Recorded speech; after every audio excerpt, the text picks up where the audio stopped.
Hello and welcome to this webinar jointly organized by NanoString and Azenta. My name is Dave Corney and I'm a scientist in the Next Generation Sequencing Department at Azenta.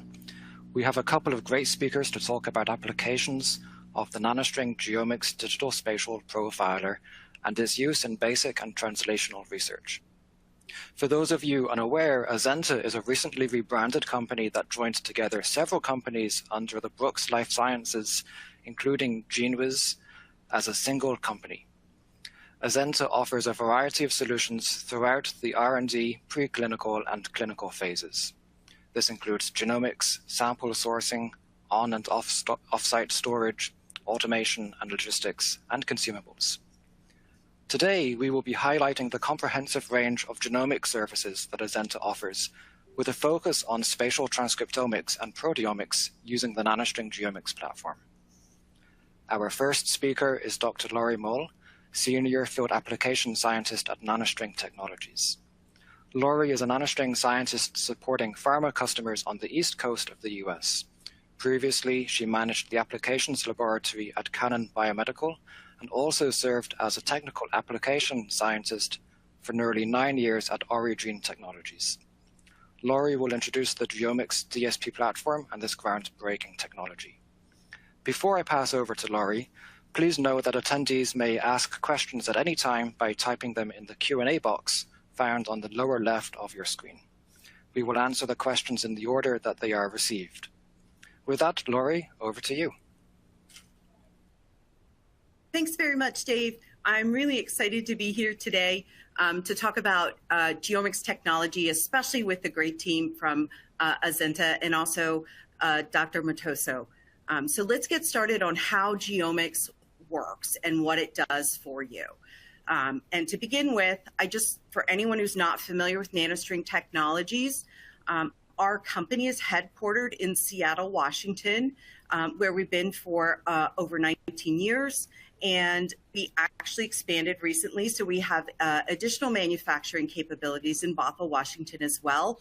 For anyone who's used our N-counter analysis system, that's been available for 14 years. But today, and we have over 5,000 publications with that system. Today, we're going to talk about our latest platform, which does amazing spatial biology.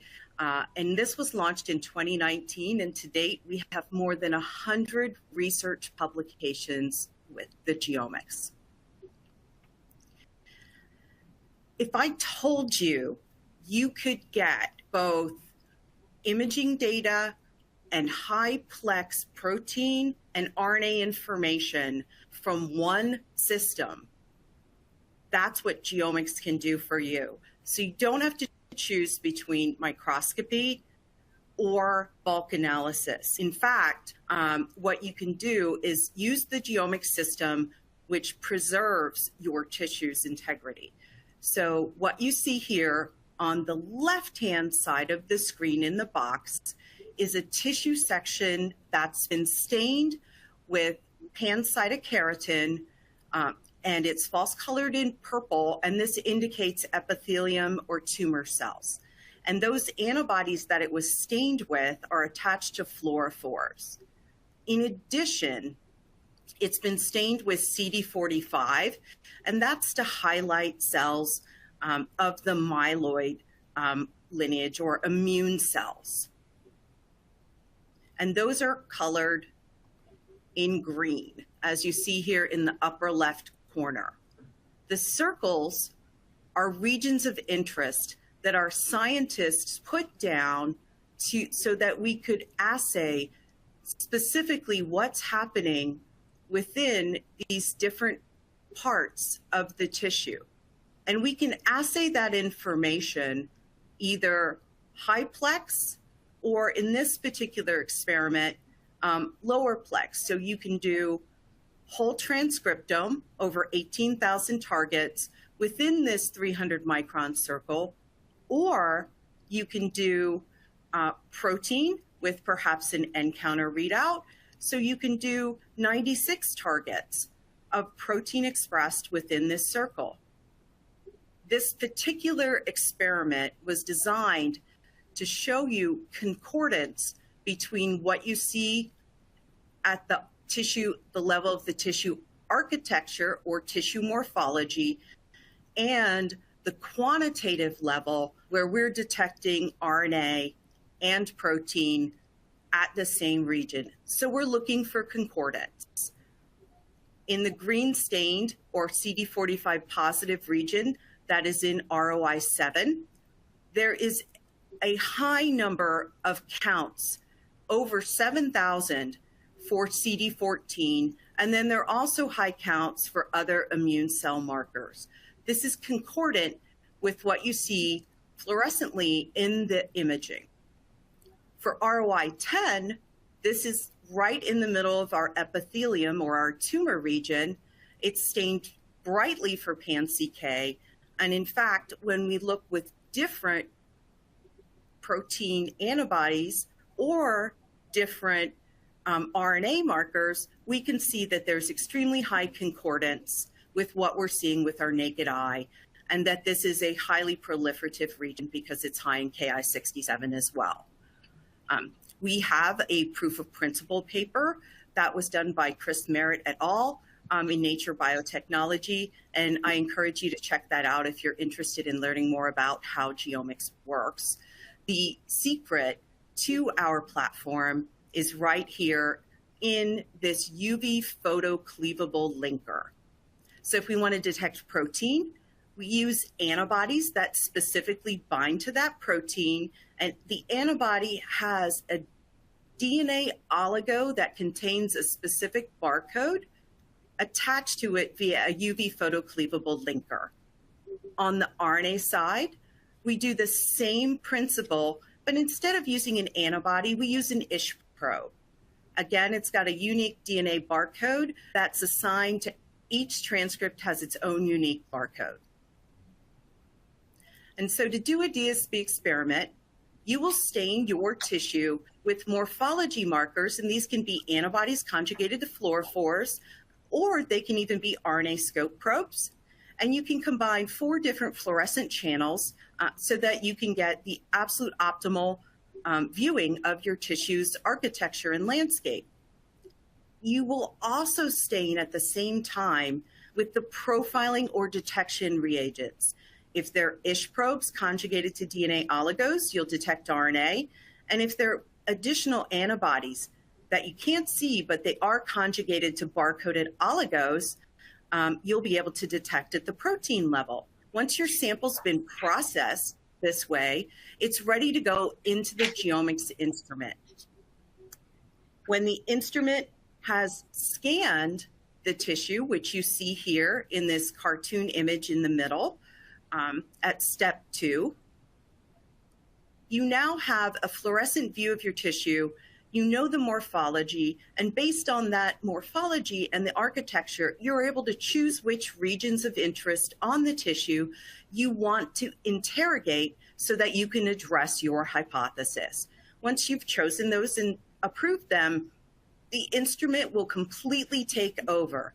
The GeoMx instrument will shine a UV light very precisely onto each region of interest to liberate the barcodes that are there. Simultaneously with that burst of light, there's a microcapillary needle that will sip up any oligos that are released and put them into a known location in a 96 well plate. And it will do this sequentially throughout its collection. And when it's finished, you can count how many oligos or how many different proteins or RNA transcripts were present in each one of these regions of interest using the nCounter platform, which will get you data back within 24 hours. Or you can go massive high-plex and use an Illumina sequencer for your readout for either protein or RNA. You can select to fit the needs of your specific tissue's architecture or biology and the hypotheses that you want to ask. The system is quite flexible in how you choose your ROIs or regions of interest. You can have geometric, circles, squares, even line drawing tools to allow you to get around difficult sequences, structures, perhaps around a glomerulus, for example, in the kidney. You can do collection from specific cells that are within the tissue, within your region of interest. If they're stained with a morphology marker, they don't have to be contiguous to have their oligos released and collected all together into one well. You can import custom scripts to make a mask if you're looking at an invasive margin, or if you're looking at perhaps an Alzheimer's plaque and you want to go proximal and distal from that.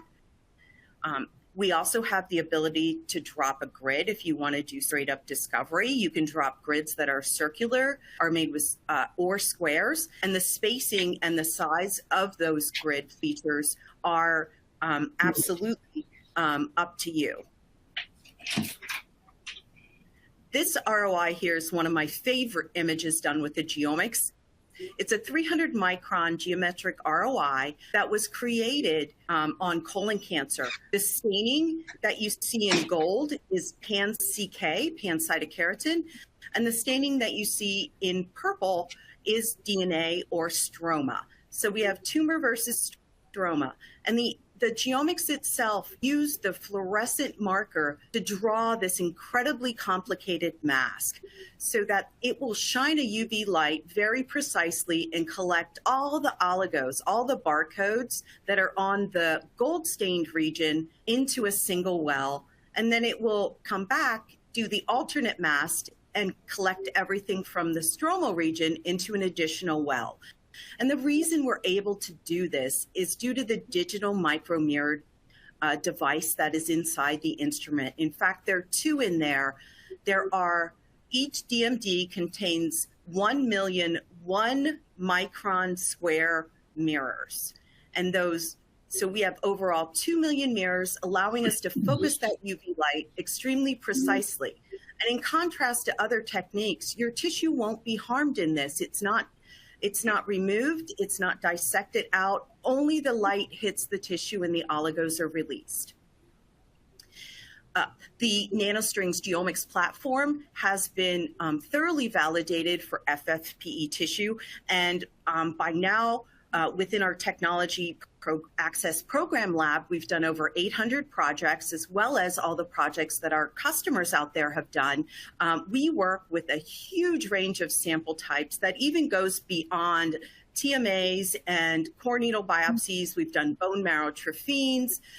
We've done retina samples if you're interested in ocular work. We've done cell pellet arrays. So if there's a sample type that you have and we've never mentioned it, reach out to us. It's entirely likely we have information that we can share with you about how to work with that tissue.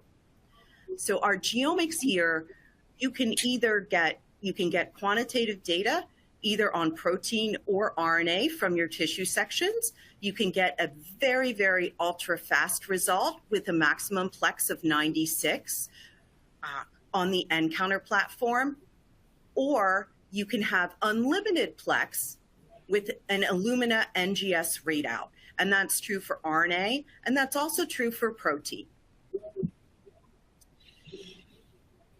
So for our protein content, I just wanted to show you an example of what we have in terms of, this is both for human and mouse, and in addition, this is available both for nCounter readout and, of course, for NGS readout. In fact, we have an additional myeloid module that's available for those of you who want to do NGS protein. We start with a core module, and that contains about 10 different target antibodies, including common targets and housekeeping genes like GAPDH, S6, things that you'll want to use for normalization, isotype controls like IgG, 2B, 2A, and 2B. So you'll start with your core, and you'll add in as many or as few modules that you like for your particular experiment. To date, we have over 140 validated antibodies in the area of immuno-oncology and also neuroscience. If your targets aren't present, we have a partnership with Abcam they can barcode antibodies for use by NanoString. They can do up to 5. If you have more than that, NanoString can do up to 10. And we're also going to be launching a do your own kit in the near future. We have as well for the RNA detection, you can do whole transcriptome assays, and these are non-3' bias. There is no poly-A tailing involved in this process or poly-A binding. The transcripts are designed to target the protein coding region for all human transcripts, with the exception of the 23 highest expressors, simply because we don't want to waste your sequencing dollars on our RNAs. With the whole transcriptome and the high-plex RNA assays like this, you can really get the most, not only of your sequencing data that you get from the GeoMx instrument itself, you can actually take advantage and pull in your RNA-seq data and actually get more information from what you've done. And I'll tell you how to do that in just a second. But first, I want to show you that ROI size. There is a wide range of sensitivity in our AOC plot here. You can see that ROI sizes of 200 microns and 400 microns give you the exact same level of sensitivity, and of course specificity is not compromised. Even at the small ROI size of 50 microns, you're still able to detect 6,000 targets, and that's just phenomenal. Within the instrument itself, there are a wide array of analysis tools and visualizations. We have the ability to do QC and normalization, PCA plots, and of course, NanoString has an open platform so that you're able to incorporate custom R scripts directly into the GeoMx, and we fully support this. In fact, we have a web page called GeoScript Hub that allows you to import custom scripts that we've made and also that other customers have made and verified. The one I was mentioning earlier is called Spatial Deconvolution. It allows you to combine your RNA-seq data and your GeoMx whole transcriptome data to be able to deconvolute the spatial data and actually get quantitative information for the cell types that are on your tissues. And there are several publications that have employed this strategy. If you're interested, definitely reach out. I'm sure we can, our team would be happy to share more details on with you. And our partnerships, again, aren't just limited to Abcam. We also have relationships with Leica. There's a fully automated RNA protocol available for the Leica Bond RX and RXM systems. And again, ACD probes are also suitable as morphology markers in the GeoMx platform. And now I'd like to hand this over to Dr. Matoso so you can see some real live preclinical and clinical examples of the power of GeoMx.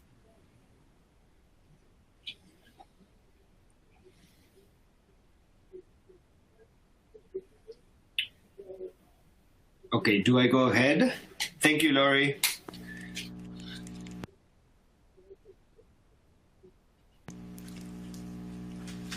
Thank you, Laurie. Thank you for that wonderful introduction.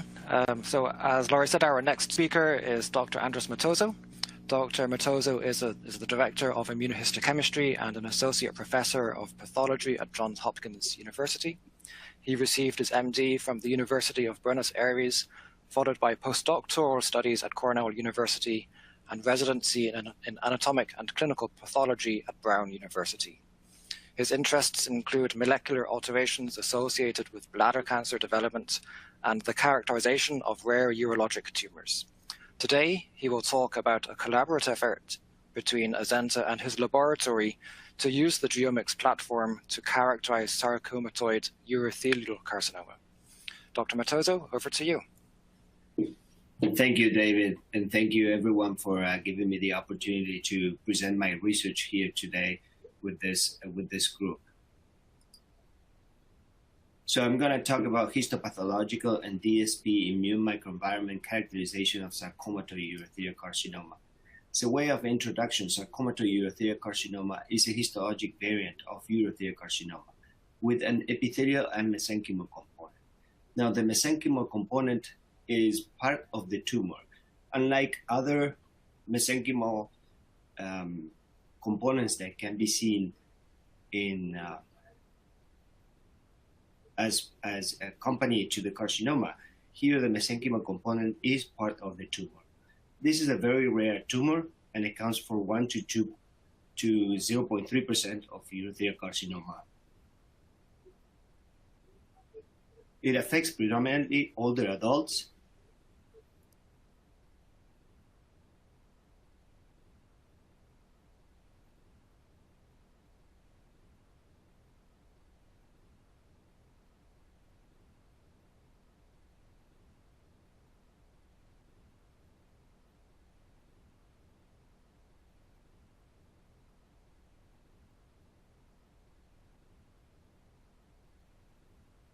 Dr. Matoso, I think we may have lost your audio. Sorry about that. Yeah. Thank you. So I was saying that sarcomatoid urothelial carcinoma is rare. It accounts for 0.1 to 0.3% of all urothelial carcinomas, and it affects older adults with a male to female predisposition of 4:1. And sarcomatoid urothelial carcinoma has a marked worse prognosis compared to conventional urothelial carcinoma, with an overall survival of 16 months compared to 82 in conventional urothelial carcinoma. In this screen, we can see that the urothelial carcinomas can present at different stages, and stages have a different outcome and prognosis of patients. So we have, towards the left hand, we see stage 0 and 1 of urothelial carcinomas. These are non-invasive urothelial carcinomas or invasive into the lamina propria only. You can see here carcinoma in situ, papillary urothelial carcinoma, non-invasive, or papillary urothelial carcinoma, invasive into the lamina propria. These patients have a very good prognosis with a survival of 88 to 98% of the patients. These are called non-muscle invasive bladder cancer. And these patients are treated with conservatively with BCG or intravesical therapy. As the tumor advances and invades deeply, the tumor becomes more aggressive and can metastasize. These patients are in stage T2 and T3, and these patients have invasion into the muscularis propria. This is very important because these are the patients who will require a cystoprostatectomy or a cystectomy in order to treat this disease. And that is a very morbid procedure. With the appropriate treatment, these patients have a survival that goes down to 46% or 63% at 5 years. So it dramatically goes down. This is important because these are the patients who really require the most attention. And then we have patients who present in a very advanced stage. These are patients who present in a stage 4 disease. These patients have their disease have progressed beyond the bladder. They have invaded into adjacent organs and they have metastasized outside of the pelvis. These patients have an expected survival of 15% at 5 years.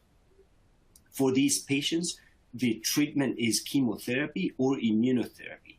Now, most of these patients still will get a cystoprostatectomy because of palliative approach, because these patients with a deep tumor can bleed profusely and they still require to get the bladder excised, but not now for therapeutic purposes, but for palliative purposes. In this image, you can see this is a histologic image of the bladder mucosa. We do not see the mucosa surface. Here would be the epithelium in the very top of it, and here would be the muscularis propria at the bottom of it. This line divides the mucosa and the submucosa from the muscularis propria. And you can see that any tumor that is sitting on the surface of this bladder wall, we have a very good prognosis with 5 years disease survival of 88% or more. These patients require only intravesical therapy and surveillance with cystoscopy. In contrast, patients who present tumors that are deeper than this line have a markedly decreased survival with a 63% or less survival at 5 years, even with the best therapies. Now, a patient gets diagnosed with a TURBT, which is a transurethral bladder resection. And in that specimen, we are able to make a diagnosis, and we have to assess clinically whether these patients have localized disease or advanced.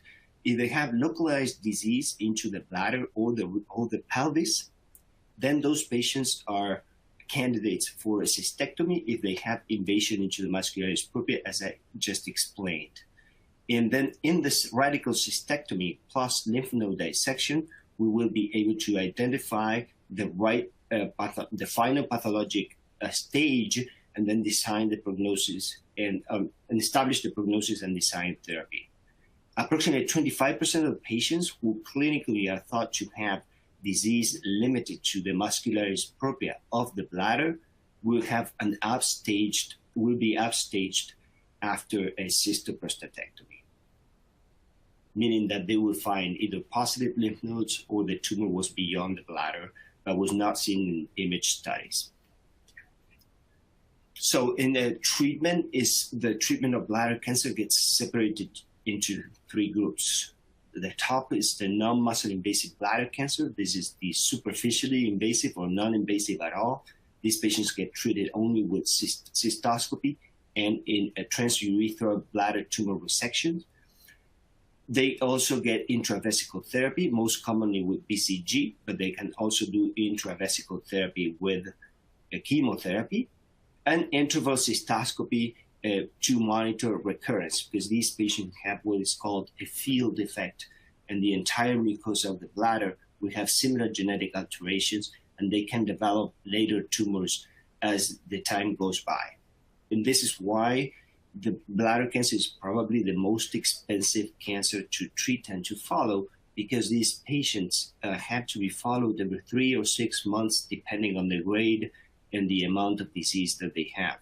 And the follow-up requires a cystoscopy, often with anesthesia. So these are patients who get into the OR 3 to 4 times a year for the time of their survival. Now, if the patient is diagnosed with muscle-invasive bladder cancer in that initial resection, then those patients will do chemoradiation previous to the cystectomy. This is called neoadjuvant chemotherapy, and then followed by a cystectomy and cystoprostatectomy for males. If the patient that is diagnosed with metastatic urothelial carcinoma, then the options are chemotherapy and immunotherapy, and the prognosis is usually very grim, and these patients will have a survival of approximately 1 year, including patients who get a cystectomy. If they are not candidates for a cystectomy, sometimes the survival is even shorter than that. At the time of diagnosis, we also performed a PD-L1 immunohistochemistry, and this is to establish which patients would have higher expression of PD-L1 that can be targeted through therapy. You can see here 2 examples of positive tumors where the tumor cells have membrane staining for PD-L1 as detected by immunohistochemistry. There are multiple antibodies and platforms that can be used for this. We use the 22C3 is the most commonly accepted one, and a positive rate of 10% of what is called CPS, which is a combined positive score that analyzes positivity in immune cells plus tumor cells over 100 tumor cells.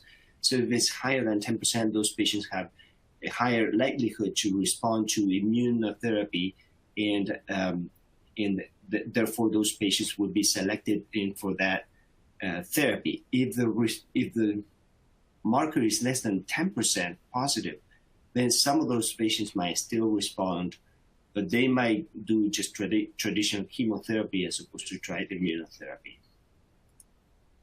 In this image, we can see several histologic images of sarcomatoid urothelial carcinoma.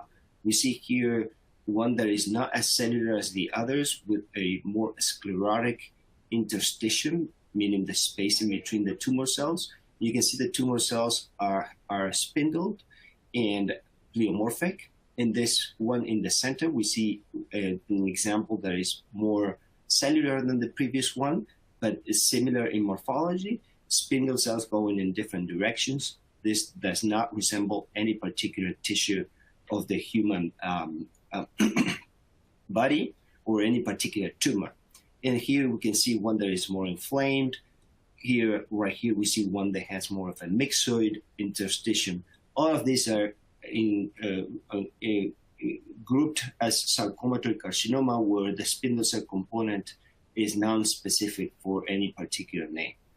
In this one here, in the center bottom, we can see that it's intermixed with this nest of epithelial cells. These are the carcinoma component, and the spindle cell components in between is the sarcomatoid component. So in cases like this, it's very difficult to separate the spindle cell component from the carcinomatous component. So these are tumors that, for example, for the purpose of this study, are difficult to analyze because they are so intermixed one with another.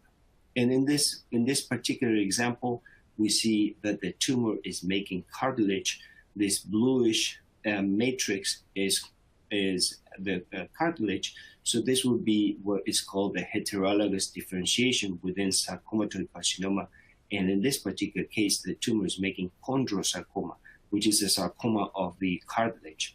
And these patients will have a specific type of sarcoma differentiation, have a tendency to have even worse prognosis than the ones who have a non-specific spindle cell. So what we try to do in this study is to understand the morphologic and immune microenvironment of the carcinomatoid and the sarcomatoid component within the same patients. These could be better used to predict response to checkpoint inhibitors and to see what other things could be targeted and why there could be resistance to immune checkpoint inhibitors. The advantage of using DSP is that we can compare the same region, the two different regions in the same tumor in the same patient, and that will decrease the interpatient variability that you often observe, especially with the immune microenvironment. So we did a retrospective review, identifying 99 patients from 1993 to 2018, and we reviewed the clinical records. We annotated the therapy, the survival, the tumor size, the size of the sarcomatoid component, analyzed survivals with statistical methods, and then we did immunohistochemistry to look for the different subtypes of urothelial carcinoma that presented with the sarcomatoid component. So we found that the average age in our patients was 70 years, and similar to urothelial carcinoma, this was 3 to 4 times more frequent in males.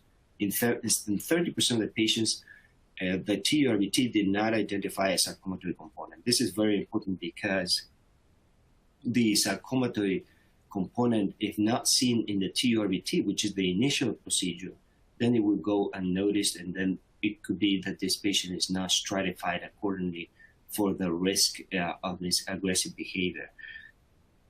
Now, 12 patients of our cohort did not receive any treatment. These have ages of between 48 and 82 years. I would have to say that the most common reason to not get cystoprostatectomy and the aggressive surgical treatment is that patients have either comorbidity, where they are not good candidates for surgery, or they have very advanced disease where it's deemed to be not helpful to do a very morbid procedure if the expected survival is very limited. Of the remaining 81 patients, they had a radical cystectomy in 13, partial cystectomy in 4, and cystoprostatectomy 59 patients. This is because men are most commonly, this disease presents most commonly in men. And in men, you cannot take out the bladder without the prostate, because then they recur within the prostate. So they have to take both organs out.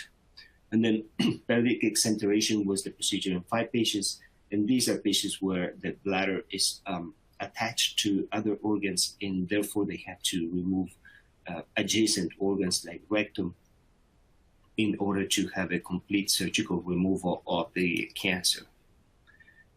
And when we look at the non-invasive carcinoma, 55% had urothelial precursor lesions. Did they have a non-invasive component within it?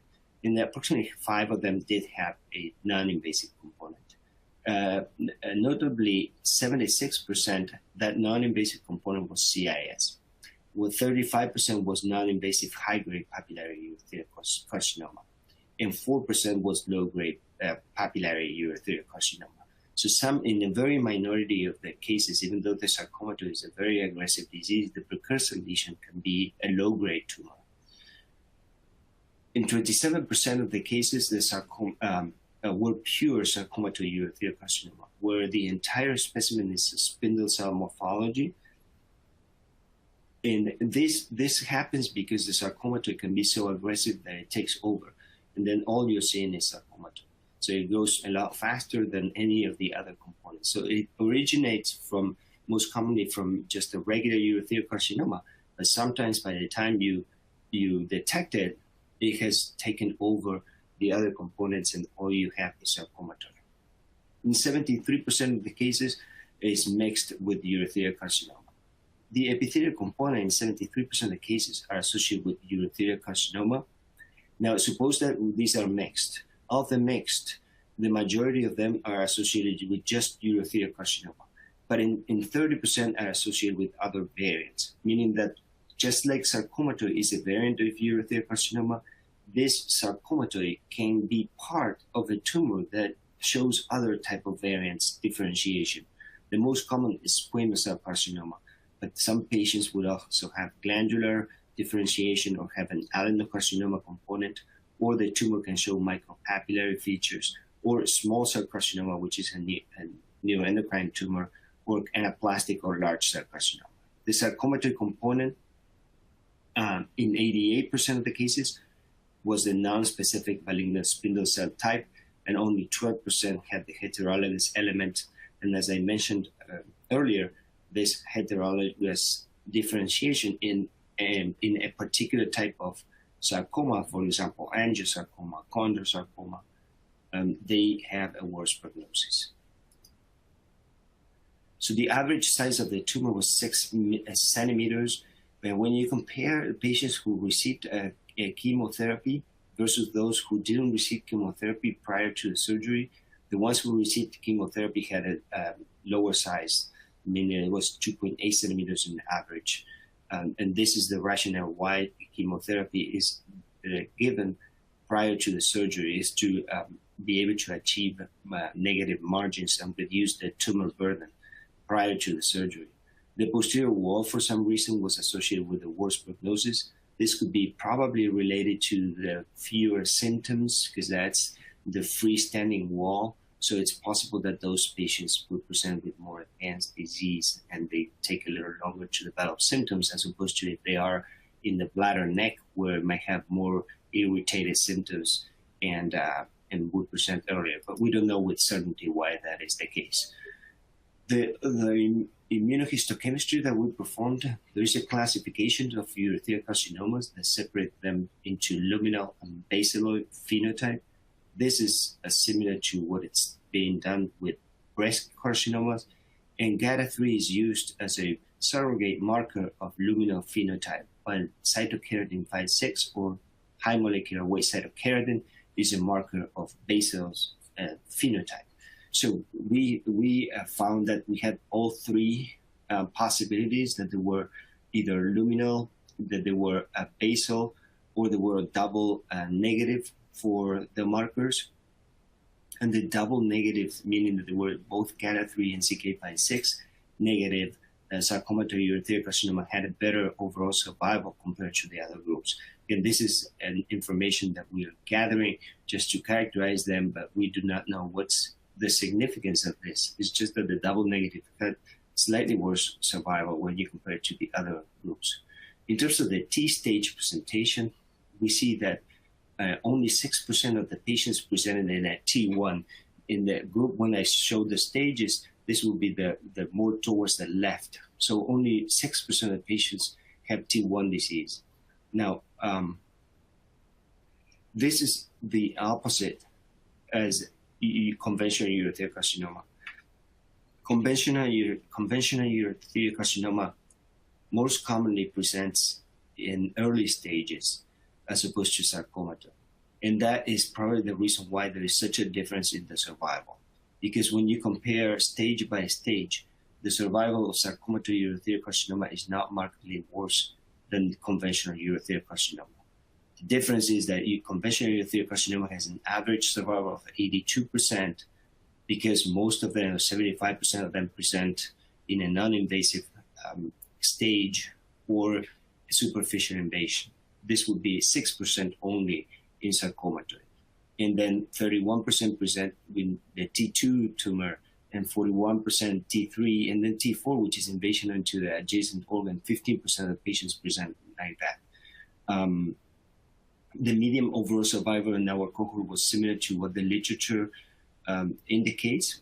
Our patients survived an average of 14 months, and the T stage was significantly associated with overall survival. This is not new information, but having that the T stage correlates with this expected survival is important as an internal validation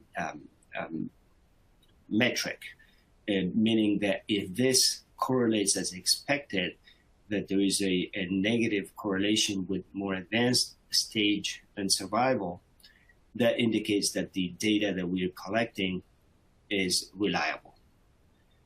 And then patients who did not have any lymph node metastasis or distant metastasis and had tumors that were either T1 or T2 had a marked better survival compared to those who had positive lymph nodes or distant metastasis. And then obviously lymph node and LVI was associated with the worst prognosis.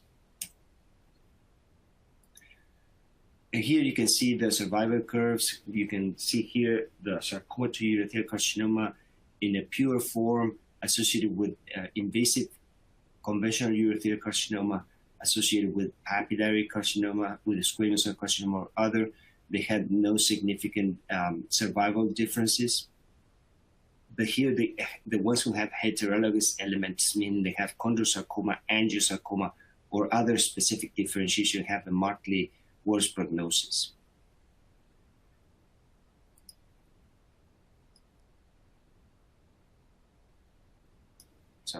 The double negative cancers have a better prognosis, and higher stage was worse. Obviously, and here is the difference between T1, T2, and the rest of the stages, where you can see the marked difference in the prognosis. So what we used, how do we study a tumor immune microenvironment with digital spatial profiling? So we looked at the difference between the tumor microenvironment in both the sarcomatoid and the conventional urothelial carcinoma in the same patient. And we compared cohorts of samples from different patients. The interpatient variability could interfere. So this is where I mentioned earlier that because each patient have there's so much difference interpatient in terms of the immune microenvironment and response to the tumor, then in order to see why sarcomatoid is associated with the worst prognosis, we could benefit from DSP by looking into the different areas in the same tumor. And that's the advantage of this technology for this purpose of this study. So we created a TMA, a tissue microarray, with samples from 8 patients that were selected for this. Multiple cores from each one of the patients were used. And we then looked at regions of interest with the use also of pancytokeratin and CD45, as previously described by Lori. And we looked at epithelial or urothelial carcinoma areas. We had 26 ROIs, and then we had 18 ROIs of sarcomatoid and some areas that were mixed.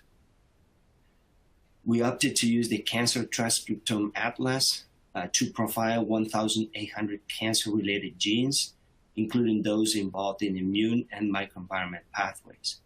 As you can see from the table, a diverse, comprehensive list of relevant pathways are covered in this panel.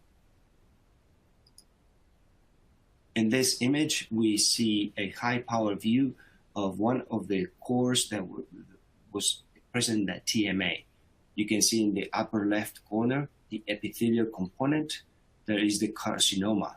And then in the lower right corner, we see the sarcomatoid component where the tumor cells are spindled and pleomorphic. And these can be easily separated in different ROIs, either sarcomatoid pure, epithelial pure, or a mixed where you place an ROI in the center. This is one of the images of the study. So after the TMA was prepared, it was stained with the cancer transcriptome atlas panel. In addition, the slide was stained with pancytokeratine, here in green, to mark epithelial cells, CD45 to mark lymphoid cells, as well as DNA stain to mark the cells, just as internal control to see where the cells are. Based on the staining pattern, regions of interest were selected. You can see these white dots are the ROIs in either the epithelial or the urothelial carcinoma component, or those who have mixed, as I explained before.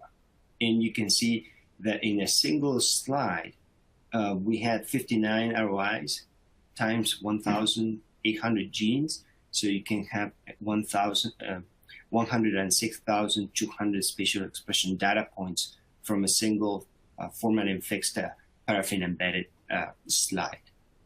Very powerful technique.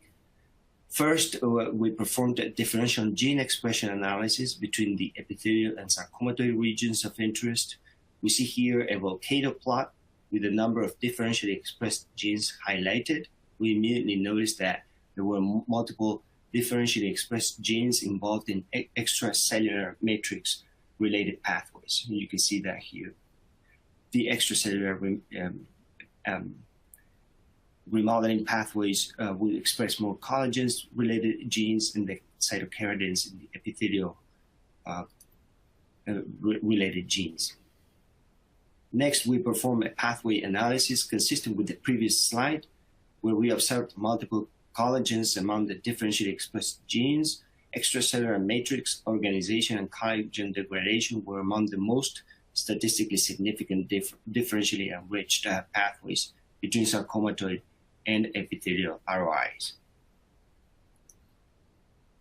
Performing cancer transcriptome atlas staining on the NanoString DSP doesn't directly identify different populations.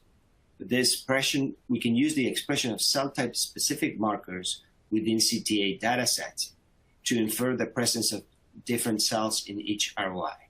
This is called, as Lori explained earlier also, spatial deconvolution, and allows for a quantitative readout of the enrichment of different immune cells.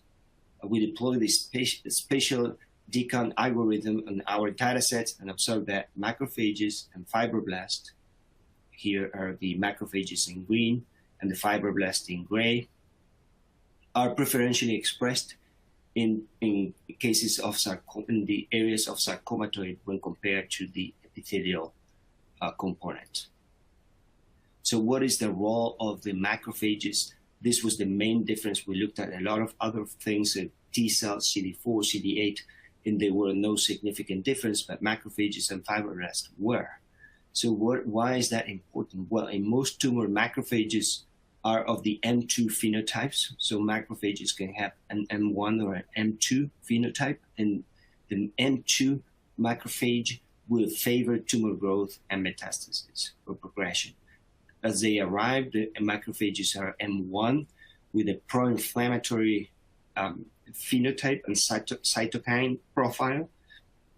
But in conjunction with the tumor transforms them into an M2, and they release cytokines that are immune modulators of the immune response. In this review of the immune microenvironment and different types of cancer, we can see that in bladder cancer, the presence of CD8 positive T cells has a positive prognostic indicator. The same thing with T regulatory cells, but the presence of macrophages, especially M2, have a negative prognostic implication and are associated with worse prognosis. And this could be the important finding that we identified using DSP is that these macrophages are preferentially present in sarcomatoid urothelial carcinoma. We wanted to identify whether these tumors, these macrophages are of M2 phenotype, and we found a number of pathways that are associated with the M2 phenotype that were preferentially expressed in the sarcomatoid areas, as you can see here in this list. But there were some of them that were M2 that were not differentially expressed compared to the epithelial component, and some that were in M1 phenotype. But this is expected because the macrophages within a tumor are a mix, and that mix of the phenotype is related to the time that those macrophages have spent in the tumor. So as they arrive, they express M1 phenotype, and as they have become chronically present within the tumor, they transform to M2. So it's expected to have a mixture of both M1 and M2 phenotype. So as a summary of the results of DSP, differentially expressed genes were identified between sarcomatoid, mixed, and epithelial ROIs. Pathway enrichment analysis reveals enrichment of extracellular matrix-related pathways or extracellular remodeling pathways within the sarcomatoid ROIs. Spatial deconvolution identified the presence of macrophages and fibroblasts within the sarcomatoid and mixed areas. In other immune cells, as I mentioned, there was no difference, and there was no significant difference in PD-L1 or CTLA4 among the groups. So if there is a lack of response to the immunomodulators, the only reason we have seen based on the DSP results is that interference of the macrophages in the immune microenvironment. So digital spatial profiling allows for discriminatory assessment of gene expression in areas of tumor with different morphology. In this study, we used the technology to compare tumor microenvironment sarcomatoid epithelial areas of a specimen from the same patients, and the identification of macrophages being the main cell type differentially expressed in the sarcomatoid areas could have implications in the overall understanding of the tumor microenvironment and the potential to decide on new approaches to immunotherapy. Thank you very much for your attention. And Thank you so much. To take the questions. Thank you so much, Dr. Matoso, for sharing your research. As you said, yep, we will now take some questions that have been submitted. The first question is actually for you, Dr. Matoso. So you'd mentioned that sarcomatoid urothelial carcinoma is rare.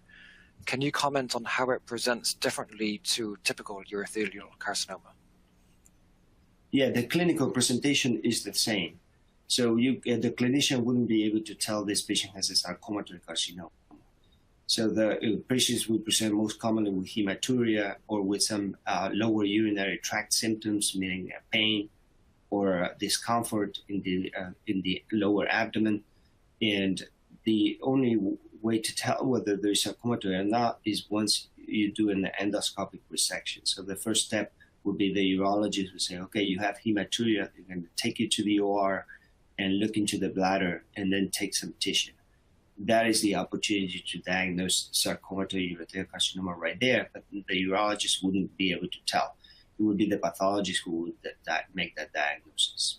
Now, unfortunately, as I mentioned, 30% of patients, you miss the sarcomatoid component in the initial resection, so you wouldn't know until the patient gets a repeat resection for restaging or a cystectomy. Well, thank you so much. One more question for you. Could you speculate on the set of origin of the sarcomatoid variant of urothelial carcinoma? Yeah, this is a great question, and I wish I had an answer for it.